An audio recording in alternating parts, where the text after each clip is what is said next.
Empire star Jussie Smollett was the victim of a anti-gay, attack and racist attack by apparently two white males who wore "Make America Great" hats and put a noose around his neck after throwing a chemical substance on here. Let's talk about it. Goodfellas Sports TV, we in the building, and this happened in Chicago.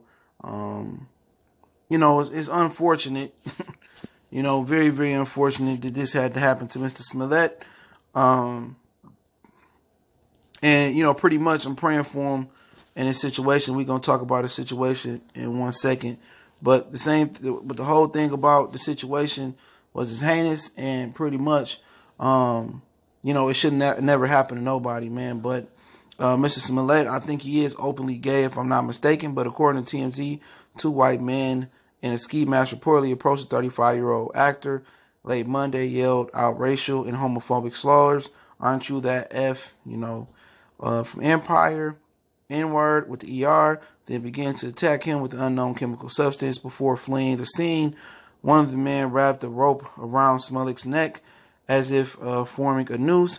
They then yelled, "This is Make America Great Country." Okay. They say sources also via the grapejuice.net also claimed the Empire actor recently received threatening letters in the mail. "You will die black," F-word, written in disturbing ransom style cutout letters. And they got the picture in the article. TMZ confirmed Smollett received treatment at Northwestern Memorial Hospital and has since been released. He's currently in good condition. So he doing well, stuff of that nature. Obviously, he needs to keep the sticky with the blicky on him in my 6'9" voice. You need to carry that Glock with him, okay? So especially if he's from Chicago, but it's hard to carry a gun.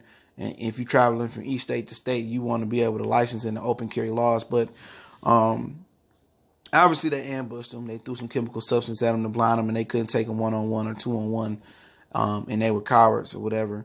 And he had been targeted. He should be able to live his life however you want to live his life. Even if he is, heterosexual, homosexual, bisexual, whatever his status is, man, he should be able to live his best life.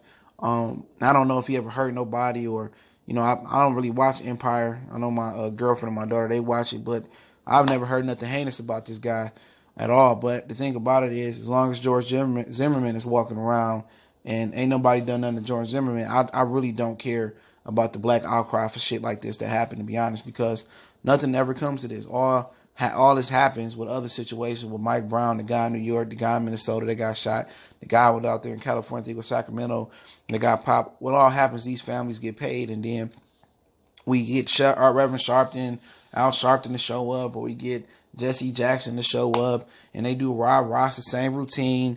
Same thing with the Coolest Monkey in the Jungle with H&M. Same thing with Prada. I didn't cover a lot of those stories over the last couple of years, and nothing happened. Only thing that happened is people rah-rah, and then, 6 months later, we forget about the whole situation. The cop that killed Rodney King probably still walking around. Trayvon Martin, George Zimmerman, still walking around. The cops that killed the guy, Mike Brown, and killed the guy in Minnesota, choked the guy out over Lucy Newport's in New York, still walking around. Eric Gardner, the other dude that got shot at his bachelor party. So at the end of the day, black people always just want to riff raff, yip yap. They want to, beat their chest, all bark, no bite. You know what I'm saying? There's no powerful marches. At the end of the day, Martin Luther King way didn't prove to be the most efficient way. Malcolm X way was the most efficient way, in my opinion. Not turn up the chink.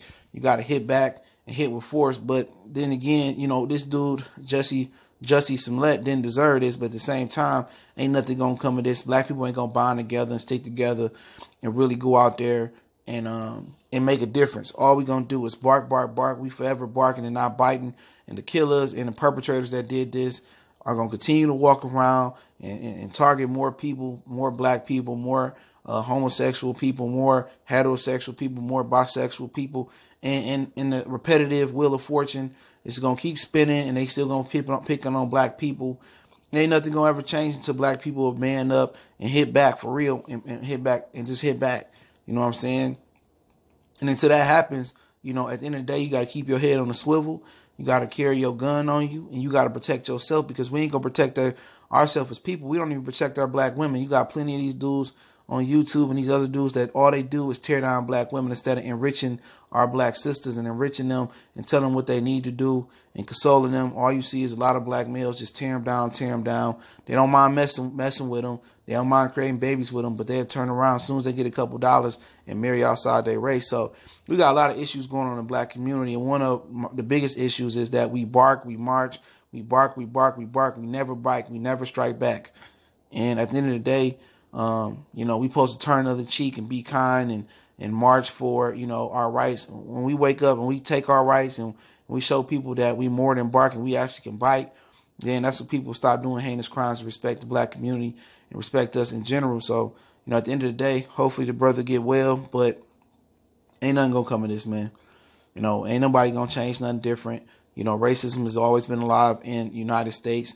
Trump just brought the face card racists out, and it's cool to be racist right now. And, you know, people showing their true colors. But at the end of the day, Jussie Smollett didn't deserve this. But until, you know, we start barking and start biting and stop barking, more heinous crimes going to come of this. More kids and more teenagers, more black males going to get killed by the police. Everybody want to rap about it. Everybody want to beef with each other. Everybody want to shoot each other in the streets. But nobody want to go handle the actual problem and really do what we need to be done. And that's actually bite, not just bark. But hopefully get well. Definitely be in my prayers. Blessings to all the brothers and sisters out there supporting the channel. Don't forget to hit the subscribe button. Don't forget to hit the bell icon button. Don't forget we on Facebook, Twitter. Also got a Facebook group. Also you can reach out to me in email if you got a business question, inquiry, or video request. You can check my Food for Thought Patreon out. You can check my Food for Thought playlist. I moved that to the Patreon. It's only $5 a month for intellectual talk that's raw and uncensored. Then again, you can make a donation to the channel. You can just share the videos. I definitely appreciate it, and salute to everybody that's supporting the channel. Check our music entertainment playlist and our rest of our playlists out for real. And y'all keep your head up and keep your head